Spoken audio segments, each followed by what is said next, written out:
একটা মেয়ে যখন সারা দিন সমস্ত কাজ সেরে সকাল থেকে মানে ঘুমোতে যাওয়ার আগে পর্যন্ত সমস্ত রকমের কাজ করে যখন নিজের জন্য একটু সময় পায় না, তারপরেও যদি মানে শুনতে হয় যে সারাদিন মানে কি করো, তাও আবার মানে সবচেয়ে কাছের মানুষদের কাছ থেকে যদি শুনতে হয় যে সারাদিন কি করো, তাহলে এর থেকে বড় দুঃখ আর কোনো কিছুই নেই।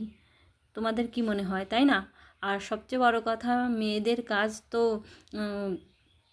দেখা যায় না, স্পেশালি হাউস ওয়াইফ যারা আছে, তো তাদের কাজের কোনো দাম নেই, কেননা তাদের কোনো পয়সা নেই, তারা হচ্ছে বিনা পয়সায় আর কি সার্ভিস দেয় সকল আর কি সারা দিন সমস্ত রকমের।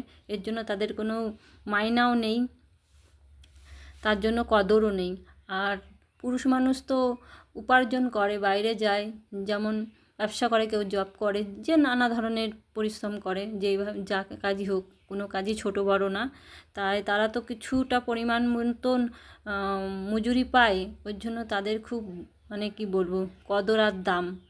আর মেয়েদের কোনো দাম নেই, তারা সারা দিন খাটলেও A to Z সমস্ত রকমের কাজ করলেও তাও মন পাওয়াটা ভীষণ মানে কি বলবো হয়ে ওঠে না।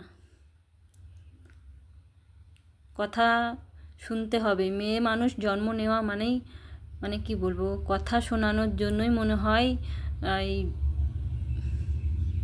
দেয় ভগবান, জানি না। তো এটাই আর কি।